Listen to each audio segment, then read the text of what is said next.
Welcome to A Meaningful Marketplace. I'm Sarah Masoni from Oregon State University's Food Innovation Center, where I've helped countless dreamers launch their new food products. It's the science of taking a food delight from the kitchen to mass manufacturing and still keeping its great taste. That's what I do. I've been called the woman with the $1 million palate, although I haven't tried to cash that check yet. Listen in weekly for real-life stories. I'm Sarah Marshall, owner of Marshall's Hot Sauce and author of Preservation Pantry, modern canning from root to top and stem to core. I love inspiring business owners to get started on their journeys, encouraging folks to be part of their local community, and I'm excited to help business owners tell their stories.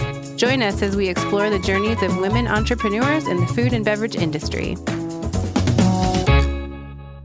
Hello and welcome to Masoni and Marshall, the Meaningful Marketplace. We are here weekly to discuss the journeys of food entrepreneurs.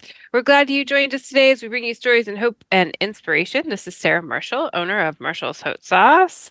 And Sarah Masoni of Oregon State University's Food Innovation Center. Good morning, Sarah. Hi, Sarah Masoni. This is like the time we used to record back in the day. I kind of like Friday mornings for recording. Maybe we'll have to switch it up in the future. Yeah, kicking it off in the morning. Anything new since last time we chatted that we can tell our listeners about? Whoa, I was just looking at your post on Instagram. That's so groovy. You were at the Alt Art Apartments or tours or something. What is that? Yes, it's a new building downtown. So, Portland is really trying to make Portland better and bring back downtown life. So there's this really lovely new building that was built. And I went and they did a tacos and tequila party and they invited me to come sample hot sauce. We were on the penthouse, so we were on the 20th floor. Oh my gosh. Which is why you can see the city all behind all of my sauces. Yeah, go check it out on Instagram. Yeah. It was really fun. I got to meet all the people that live in the building, and it's an art-centered building, so they had a lot of artists who were showing work too, and they have a big, every floor has different local artwork, and it was really neat. It was fun to kind of check out new stuff. What I want to say is check out Sarah's display because she has, her stuff was on that TV show with the hot sauces. Mm-hmm. She has you have an iPod sitting there. Mm-hmm. Playing the show in your display, and you have beautiful placemats with gold sprinkles on them, and it just looks so professional. Thank you. So that's kind of my on-the-go setup. So I try to make things look really nice without having to haul a bunch of stuff around. And I would, for any makers out there, I would definitely suggest, whatever your branding is, really figure that out and stick with it and have something that you can take anywhere in just a little tiny bag. Like I just had a little tote bag. And people will recognize it right away. So just like with people walking by, they were like, "Oh, I know your sauce." Like they could see from far away that it was like us, And then having the iPad, I would say, definitely increases sales. It draws people in. So we have a running loop of all the celebrities that ate our sauce on the Hot Ones show. And we just bring the iPad. We have a little stand. It plays it the whole time. People, especially children, will walk by and say, "Is that YouTube?" And then they'll go, "Is that Hot Ones?" And then I've drawn them into my world. And then I can talk to them about it and be stoked to represent Oregon on this national show. People are really excited. So definitely, if you have something that you can pump out into the world, and it doesn't even have to be that you got some kind of national press. I've had videos playing of me just making sauce in the kitchen to show people that I'm actually the one making it. I really think that we're at a point where we need media and technology to be part of our stance. Yes, we do. And do you use that at Farmers Market too? I do. Yeah. And you have so taken it up a notch. And I had that actually. I started that when I went to the Fancy Food Show with you in San Francisco in 2019. That was the first debut of me bringing an iPad. And it was an iPad of me making sauce because it was rare that manufacturers at that kind of big show were making it themselves. And so I really wanted to show that off. And it did just draw people in right away. They're like, "Oh, you actually make it?" I'm like, "Yeah, that's me making it with my hands in my kitchen." So oh my gosh. Thanks for noticing. I do think that it's OMG. helpful. And I think that if anybody wants to check it out, you can find it on my Instagram. I think it's on my personal ones. It would be Sarah Spicy Marshall if you want to check out my video. So Yeah, it's on Spicy Marshall. yeah. We want to thank our sponsor for supporting Missoni and Marshall. Thank you for helping us spread the word about entrepreneurs. Let's hear a word from our sponsor. The Northwest and Rocky Mountain Regional Food Business Center is the proud sponsor of the Meaningful Marketplace podcast, giving a voice to food from across the 6-state region of Colorado, Idaho, Montana, Oregon, Washington, and Wyoming.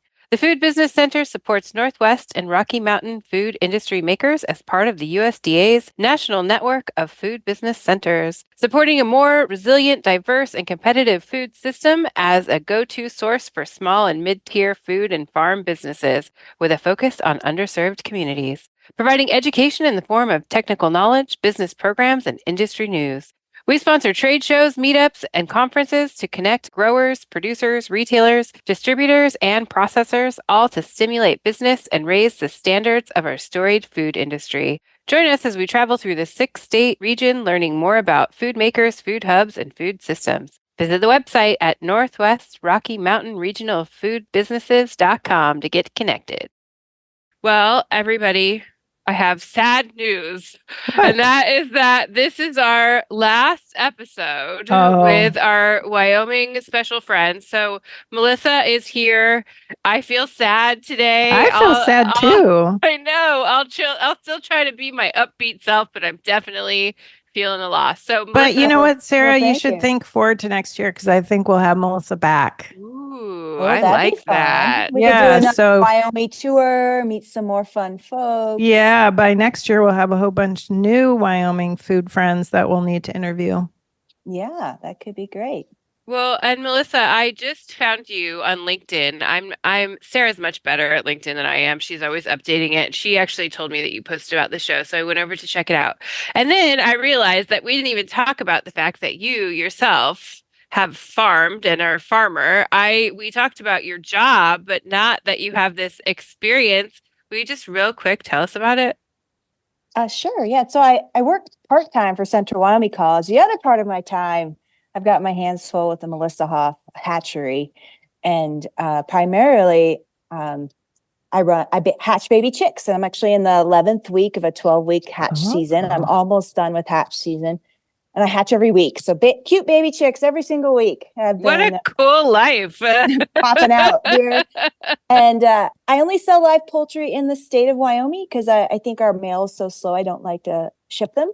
Yeah. But I sell hatching eggs nationally. So because I run heritage poultry breeds, there's a lot of poultry keepers that are looking for the breeds that I raise. And so this year I've hit 31 states that I've shipped hatching eggs to from my chickens. How do you keep them warm, or is it not so much a problem if it's when you're shipping them? Hatching eggs need to be kept between 50 and 60 degrees. And so it's okay. Get shipped fragile. They get shipped labeled, so the postal service workers know that you don't just leave them on the loading dock in the winter, or leave them in the sun. So they go with specific packaging, and that's able to keep them from breaking, for one thing, because they're eggs, and then also keep the temperature correctly.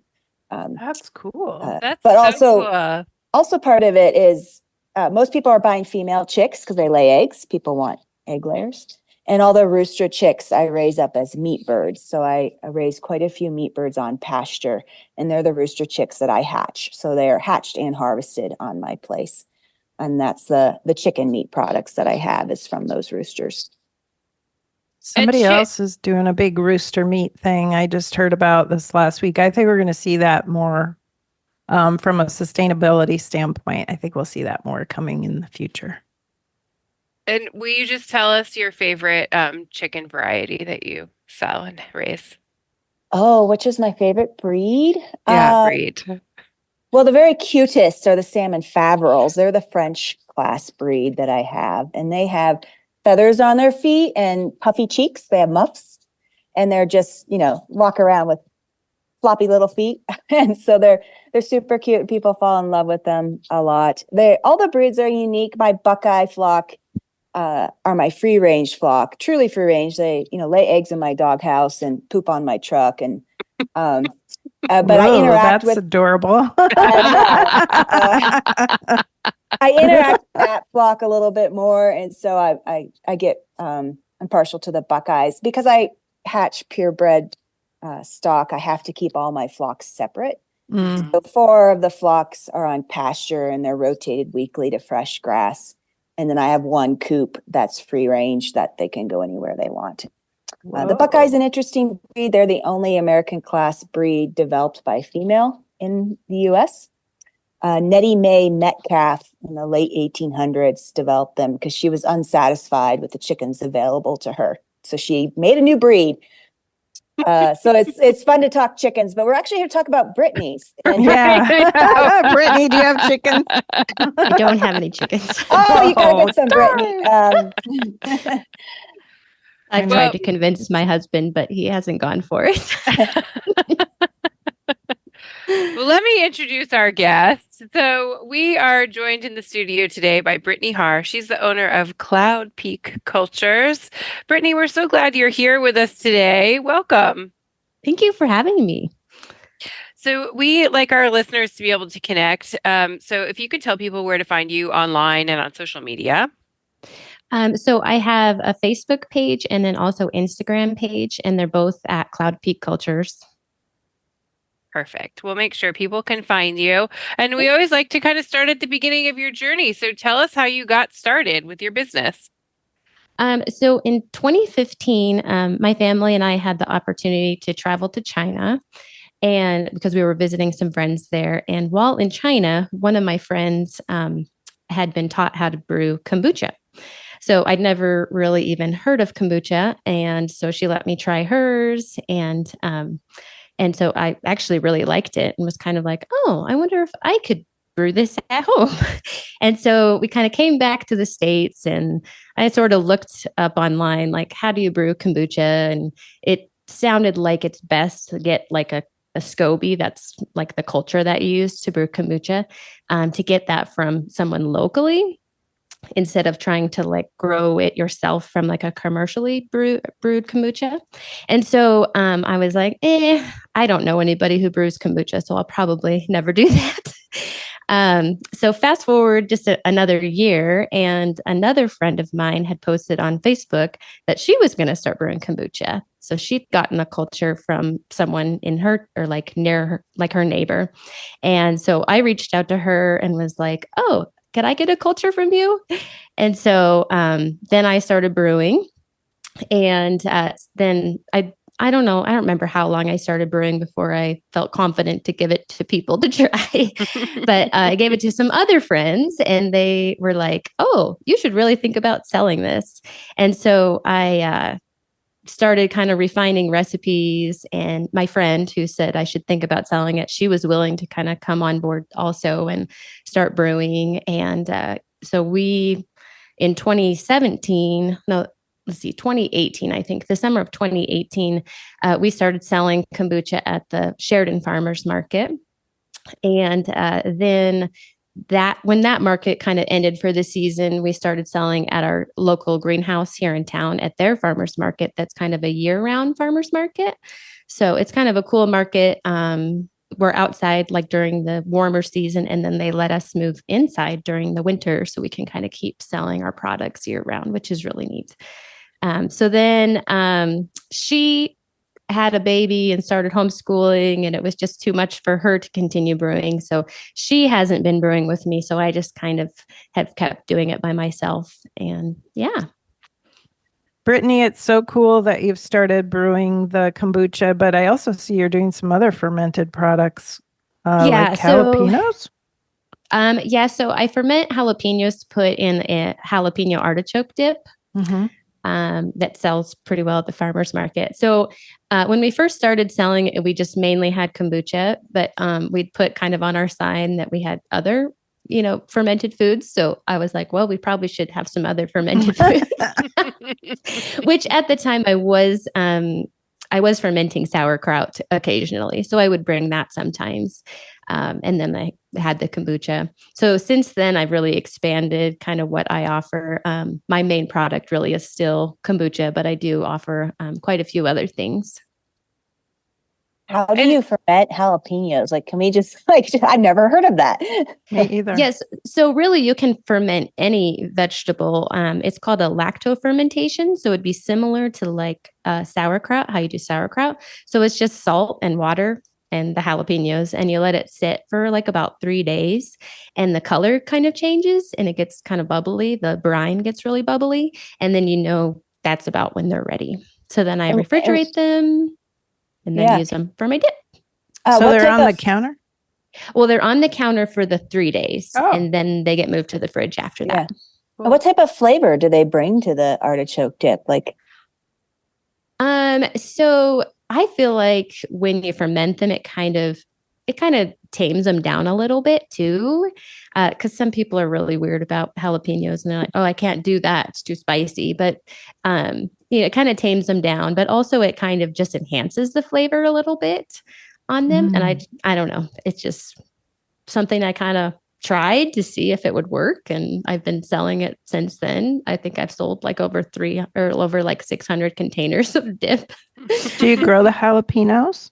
I do when they're in, when I have my garden in the back, I try to grow them. Last season was not a great jalapeno season for me, but the year before was. So I do buy them on the off season, but I have 4 jalapeno plants ready to be put in the garden for this year. So hopefully it'll be a good year for jalapenos. We're going to take a quick break and we'll come back and talk about your flavors of kombucha. Okay.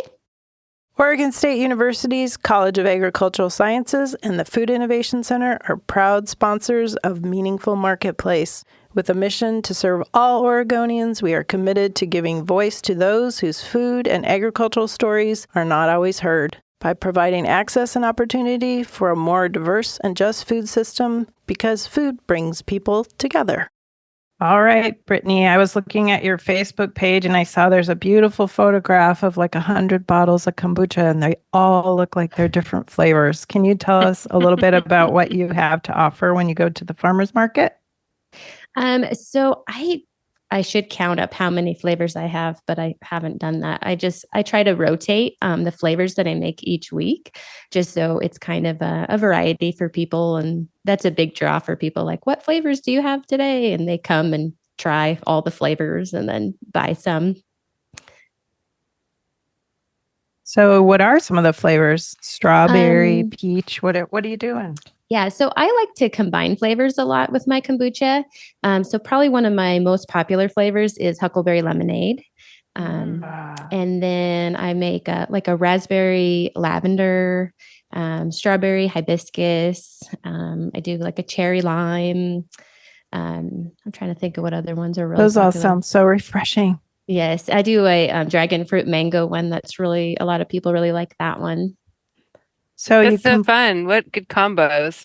So you complete the fermentation and then you add the fruit in, or do you ferment with the fruit in the tea? So kombucha goes through like an initial fermentation process. So it's just sweet tea with your kombucha culture, and that sits for about a week. And then I bottle it up and put fruit with it, or fruit juice. It just kind of depends. And then let that sit for kind of 2 to 4 days, depending on how long it takes to carbonate. And once I feel like it's carbonated enough, then it goes in the fridge. So you're letting it carbonate itself. That's cool. Yeah, so it's all naturally carbonated, which is really cool. Have you ever checked for alcohol content? I have not.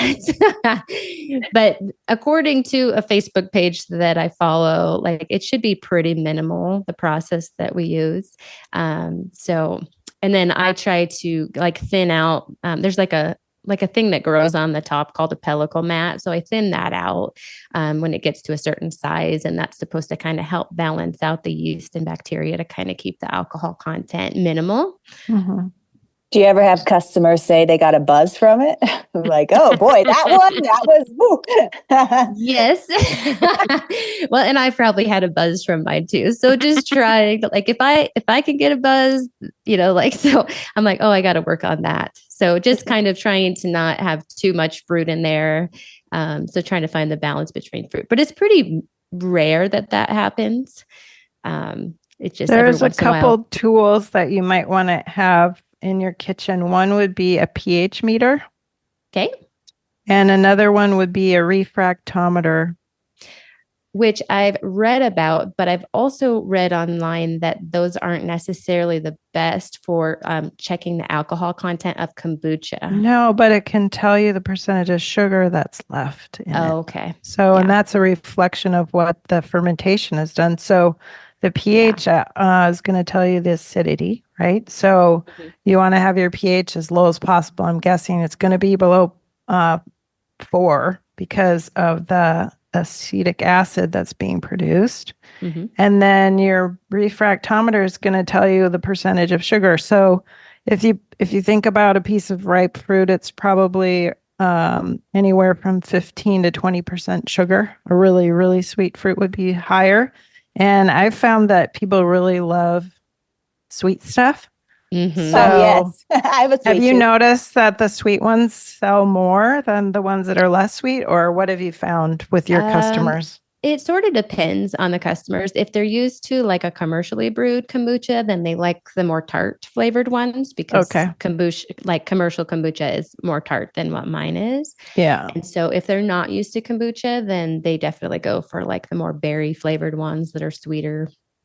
Yeah. I think too, just in my like fermenting experience, like there's certain fruits that will ferment, like you can tell they turn to alcohol really fast. Like pineapple is one of those things. Like yes, it's like I was trying to ferment some pineapple for a hot sauce, and it was like I couldn't even get it to a point that it wasn't tasting boozy, like if I left it out for one day. Fast. Yeah, it goes so fast, and you can just tell. I mean, I don't know if anybody's ever had like the topicha or whatever, it's like pineapple booze. It was like that would happen pretty much instantly. Ooh, I'm gonna try that at home. I know, right? Woo! Make your own hooch, Sarah. That's what I need, especially since I don't drink. Have you ever had any fermenting horror stories? I always like to hear those because I've had a few. Interesting. Gosh, anything explode? Well, yes, I did. That's a horror story. It wasn't exploding. It was more like erupting. So when I first started, for some reason, I'm like, oh, I think I should do a beet cherry flavor, which is loaded with sugar, apparently. And so the bottles were so carbonated. We ended up taking one out in the backyard and did like a slow-mo video of it, like after I opened it, like of it just shooting up. That would be a great one to put on your pod that you're going to put at your table, your iPad. Yeah, put on your iPad. On my iPad. Exploding kombucha, so you can let people know why you should do it for them and have them not do it at home. Yeah. Like you become the expert. Yeah, for sure. I've learned through the process. Yeah. You mentioned beets in that flavor. Have you tried other vegetables? A lot of times kombucha, they're like, oh, it's fruit, right? But have you tried other vegetables in those? Yes, I have done like a cucumber lime, and I did a cucumber melon recently. And then I've done like a strawberry jalapeno before, and that one was pretty popular. I haven't done that one in a while. I'll have to get back to doing that one sometime, but yeah. So let's talk about the Wyoming cottage food laws. Are you feeling any pressure to grow? And if you do, what are you thinking that you might do next? So it's a little challenging for me because this is really a side hustle for me. It's not like full-time job. I have another job and I have a family. So where I'm at now, I'm feeling, pretty good about it, but there definitely is like a need for more product, especially like at our local food store here in town. I've been struggling a little bit to just keep up with like supply and demand at the store. And so like trying, like, do I stay at the farmer's market, or do I just sell completely from the store and skip, farmer's market? So those are just kind of questions I've thrown around and trying to decide what to do. And the store is the Freedom Food store in Sheridan, right? So it's you could sell under the Wyoming Food Freedom Act at the store because it's considered direct to consumer still. Yes. Are you the only kombucha baker, or do you have competition? I don't have any competition, okay. which feels a little hard. I'm like, I kind of wish somebody else would take it on just so I don't feel like I'm the only one supplying the town of Sheridan with kombucha. It's so interesting because Sarah, how many kombucha makers do you think we have in Portland? Oh, I'm sure. So many. A lot. But so it's many. Almost like it's like you're running moonshine in a way. You're running kombucha shine. Yeah, everyone does their own thing though, even though we have so many. They're all very different. They're all very different. But it's just hard to imagine just one. Yes. I'd say get a bigger tank, make more. You do have a big role to fulfill there in Sheridan. And I was looking at your packaging. Can you talk a little bit about how you decided to package the way you package and your labels that you created? When we first started, and we still do this, we decided to recycle like kombucha bottles from other companies. So we just take the labels off of those. And then my sister owns a business in Laramie that does screen printing and stuff. And so she has like a sticker making machine that can, print labels for me. And so she makes the labels, and then I'm able to like write on them with like a glass marker, like the flavor. And then I recently got what is it called? Like a little printer thing that can print up the flavor, and I can just put that on the top and I can seal them with like a shrink wrap. So that's been really helping, like, especially for the store when I'm not directly selling it to somebody, where it's like, my agent who works at the store. So yeah, that's what I've been doing. It really saves a lot of money, getting the recycled bottles from other kombucha companies. And so then people, when they bring them back to me at the farmer's market store, I give them like a little credit toward the kombucha or whatever products they want. Now, does that promote your customers to buy other people's kombucha so they can give you the bottle and get the credit though? Sometimes. Ooh, very sneaky. Sometimes. As long as they remove the labels, no one will know. Yeah, what they don't. They just bring me them with the labels and I take them off. So that's another job in itself. Like it's kind of can be, I'm definitely a professional at removing store-bought labels from kombucha bottles. Yeah, we have a woman here in Portland that's her whole business, is that she you can bring her your bottles for like makers like me. You can bring her your bottles and she'll take all the labels off and charges a fee for each bottle and then gives them back so you can reuse them. So you don't have to be scraping labels off bottles at 2 a.m., which is what I was usually doing. Yeah. So do you have your returns go to her, Sarah? I have when we've had bottles that had really hard labels to get off, but now we have gotten labels that you just put them under the water and they come off. So because it was like too hard. Is there you want them to stick, but not that good. Yeah, what type of label is that? I'd love to know. It's called something like set free. Like it has a name like something free, and you just like put it under the water, and then the adhesive just comes right off. Oh, yeah. Yeah. Whoa. And that's something that you talk to like whoever produces your label. You just tell them the specific kind of backing to use, and they do it. Wow. It like costs a few cents extra per label, but like when we ran the numbers of like either me doing it, me paying someone to do it, me having another service do it, the upgrading to that label backing was definitely the cheaper route for me, but that might not always be the case for everybody. It's because I print a lot of labels at one time, I noticed that like on some of those yogurts you buy now that are in glass jars, the labels come off so easy. I think they must use the same technology. Yeah, it's a pretty new, at least in our area. I mean, I would say that was only an option for me in the last 5 years. I didn't see that as an option before. Mm-hmm. Okay. Yeah. Wow. Technology, label technology. Yeah. So tell us about kimchi, Britini. Okay, so I'm assuming you know what kimchi is because I'm sure you have all sorts of Korean markets. Do people eat kimchi in Wyoming?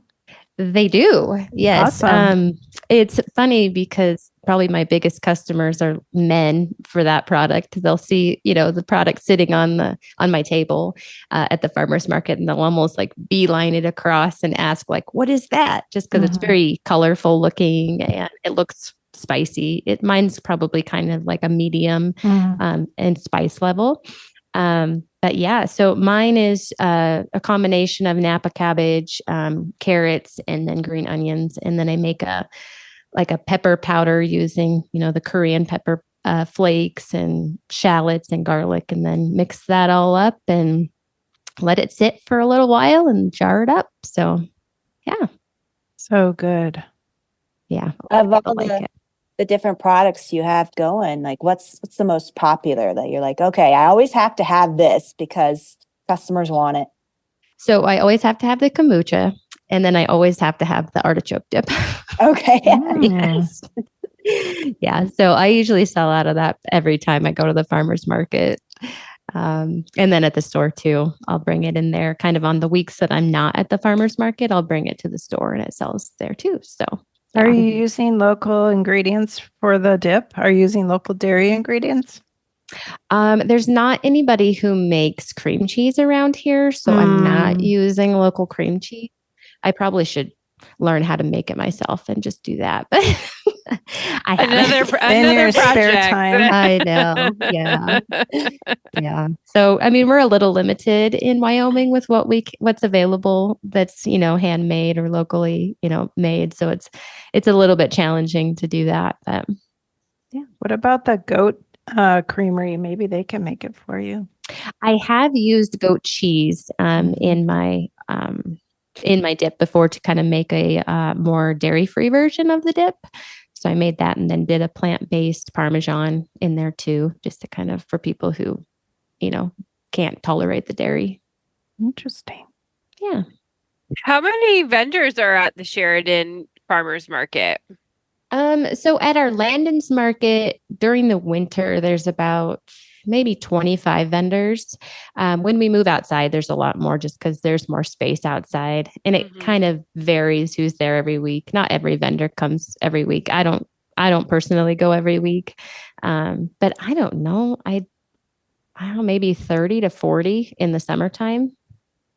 And Sheridan is what, about 10,000 people? Or is it bigger than that? I think we're about at 17,000, maybe a little bit more. And then we have like the surrounding communities, smaller communities like Bighorn, Ranchester, Dayton, Story. So they kind of utilize Sheridan kind of as a hub. So we definitely have more than the 17,000 just within the, if you move outside of our main area.